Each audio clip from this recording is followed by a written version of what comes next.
പിതാവിൻ്റെയും പുത്രൻ്റെയും പരിശുദ്ധ രൂപിയുടെയും നാമത്തിൽ ആമേൻ. വീണ്ടും വചനവുമായി വരുവാൻ സാധിക്കുന്നതിന് കർത്താവിന് നന്ദി പറയുന്നു. ഇന്ന് നമ്മൾ വിചിന്തനം ചെയ്യുന്ന വചന ഭാഗം വിശുദ്ധ മാർക്കോസ് എഴുതിയ സുവിശേഷം 7-ാം അധ്യായം 14 മുതൽ 23 വരെയുള്ള വാക്യങ്ങൾ. അതിനകത്ത് ഏറ്റവും ശ്രദ്ധയാകർഷിക്കുന്നത് ഒരുവൻ്റെ ഉള്ളിൽ നിന്ന് പുറപ്പെടുന്ന കാര്യങ്ങളാണ് അവനെ അശുദ്ധനാക്കുന്നത്. എന്തെന്നാൽ ഉള്ളിൽ നിന്നാണ്, മനുഷ്യൻ്റെ ഹൃദയത്തിൽ നിന്നാണ് ദുശ്ചിന്ത, പരസംഗം, മോഷണം, കൊലപാതകം, വ്യഭിചാരം, ദുരാഗ്രഹം, ദുഷ്ടത, വഞ്ചന, ഭോഗാസക്തി, അസൂയ, ദൂഷണം, അഹങ്കാരം, മൂഢത എന്നിവ പുറപ്പെടുന്നത്. ഈ തിന്മകളെല്ലാം ഉള്ളിൽ നിന്ന് വരുന്നു. അവ മനുഷ്യനെ അശുദ്ധനാക്കുകയും ചെയ്യുന്നു. ദൈവവചനമാണ് നമ്മൾ കേട്ടത്. നമുക്ക് ദൈവത്തെ സ്തുതിക്കാം.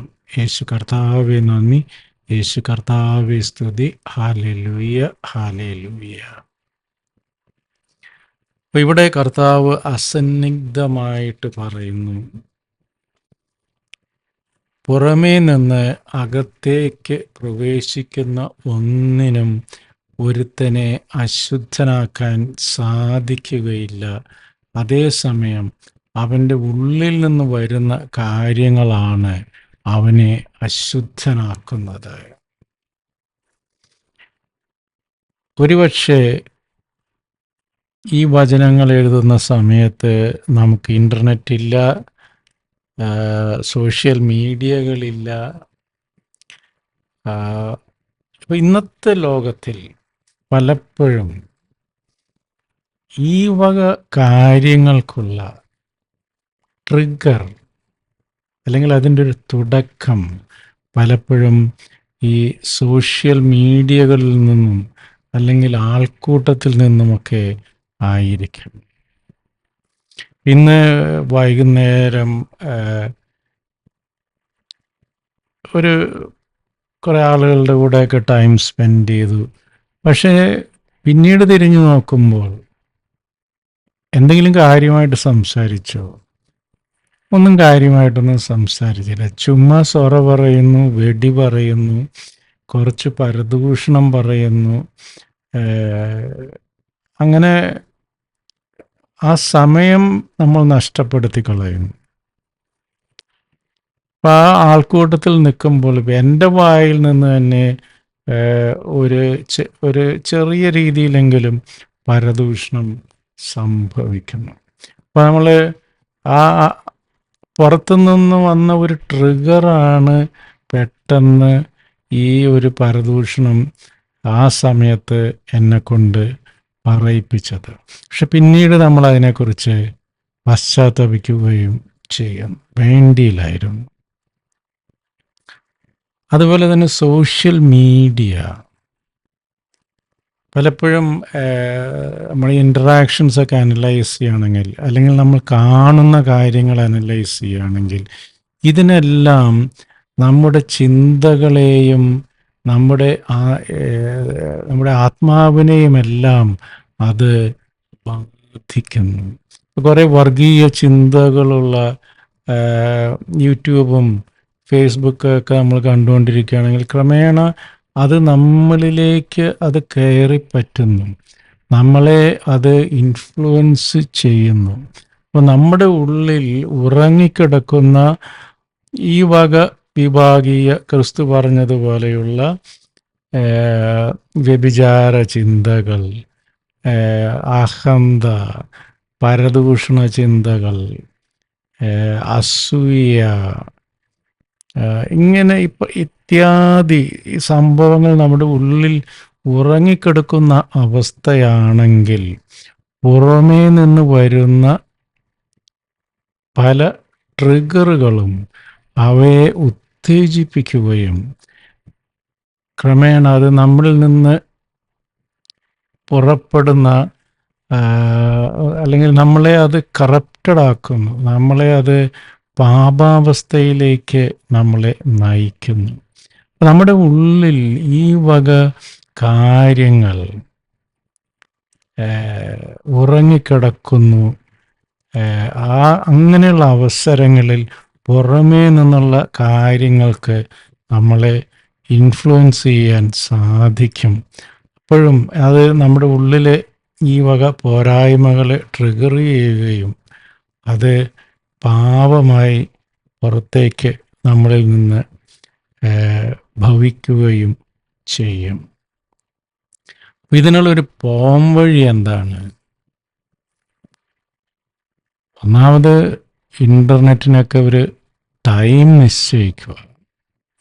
ഇത്ര സമയത്തിൽ കൂടുതൽ നമ്മളത് ഉപയോഗിക്കുകയില്ല.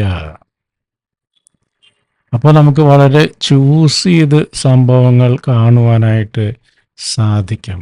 അതുപോലെ മൊബൈൽ എപ്പോഴും കയ്യെത്താവുന്ന, വീട്ടിലൊക്കെ ആണെങ്കിൽ കയ്യെത്താവുന്ന ദൂരത്ത് അത് വയ്ക്കരുത്. അത് കുറച്ച് അകലെ വയ്ക്കുക. റിങ് ചെയ്യുകയാണെങ്കിൽ മാത്രം പോയി എടുക്കുക. അല്ലെങ്കിൽ ദിവസത്തിൽ 2-3 പ്രാവശ്യം മാത്രം മെയിലും ഫേസ്ബുക്കും ഒക്കെ ഒന്ന് ചെക്ക് ചെയ്യുക. അല്ലെങ്കിൽ അത് ക്രമേണ നമ്മുടെ സമയത്തെ അപഹരിക്കുകയും നമ്മെ പാപാവസ്ഥയിലേക്ക് നയിക്കുകയും ചെയ്യും. അപ്പോൾ പുറമേ നിന്ന് അകത്ത് പ്രവേശിക്കുന്നത് നമ്മളെ അശുദ്ധനാക്കുന്നില്ല എന്ന് ഈ വചനങ്ങളിലൂടെ കർത്താവ് പറയുന്നത് ഭക്ഷണത്തെക്കുറിച്ചാണ്, ഭക്ഷ്യവസ്തുക്കളെക്കുറിച്ചാണ്, ചിന്തകളെക്കുറിച്ചല്ല. അപ്പോൾ പുറമേ നിന്ന് നമ്മുടെ അകത്തേക്ക് പ്രവേശിക്കുന്ന കാഴ്ചകൾ, വർത്തമാനങ്ങൾ, മീഡിയ, ഇതെല്ലാം നമ്മളെ ഇൻഫ്ലുവൻസ് ചെയ്യുന്നു. അപ്പോൾ ഇവയെ കൺട്രോൾ ചെയ്യുക, ഇവയെ ചൂസ് ചെയ്ത് മാത്രം കാണുക. അതുപോലെ ഉപയോഗപ്രദമായ ഗ്രൂപ്പുകളിൽ മാത്രം നമ്മൾ പോവുക. നല്ല ചിന്തകൾ പങ്കുവയ്ക്കുന്ന ഇടങ്ങളിൽ മാത്രം നമ്മുടെ സമയം നമ്മൾ ഇൻവെസ്റ്റ് ചെയ്യുക.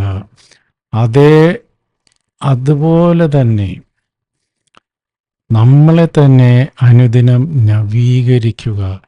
ഇപ്രകാരം ചെയ്യുക വഴി നമുക്ക് കൂടുതൽ വിശുദ്ധിയിൽ ജീവിക്കുവാൻ സാധിക്കും. നമ്മുടെ സമയത്തെ കൂടുതൽ ഫലപ്രദമായി നമുക്ക് വിനിയോഗിക്കാൻ സാധിക്കും. ഒരു ദിവസം 1 മണിക്കൂർ സോഷ്യൽ മീഡിയയിലൊക്കെ നമ്മൾ സ്പെൻഡ് ചെയ്യുകയാണെങ്കിൽ ആഴ്ചയിൽ 1 ദിവസം നമ്മളതിൽ സ്പെൻഡ് ചെയ്യുന്നു. ഒരു മാസത്തിൽ 4 ദിവസം, ഒരു കൊല്ലത്തിൽ 50 ദിവസം നമ്മൾ ഈ സോഷ്യൽ മീഡിയയുമായിട്ട് അങ്ങനെ ഇരിക്കുകയാണ്. എത്രമാത്രം സമയമാണ് നമ്മൾ വേസ്റ്റായി പോകുന്നത്. അപ്പോൾ കർത്താവ് തന്നെ നമ്മളോട് പറയുന്നു, ചെയ്ത തിന്മകൾ മാത്രമല്ല പാപം, ചെയ്യാതിരുന്ന നന്മകൾക്കും നീ ഉത്തരം കൊടുക്കേണ്ടി വരും. അപ്പോൾ ഈ സമയം നമുക്ക് സേവ് ചെയ്തിട്ട് ആ സമയം കൂടുതൽ ഗുണപ്രദമായ കാര്യങ്ങൾക്ക് വിനിയോഗിക്കാം. ഇതിനു വേണ്ടിയുള്ള ഒരു വിവേകം, ഒരു ശക്തി, ഒരു വിവേചന ശക്തി നമുക്ക് കർത്താവിനോട് യാചിക്കാം. ദൈവം നമ്മെ എല്ലാവരെയും സമൃദ്ധമായി അനുഗ്രഹിക്കട്ടെ. God bless. നിങ്ങളും എനിക്ക് വേണ്ടി പ്രത്യേകം പ്രാർത്ഥിക്കുമല്ലോ. ആമേൻ. യേശുവെ നന്ദി, യേശുവെ സ്തുതി, യേശുവെ സ്തോത്രം. Hallelujah, hallelujah, hallelujah.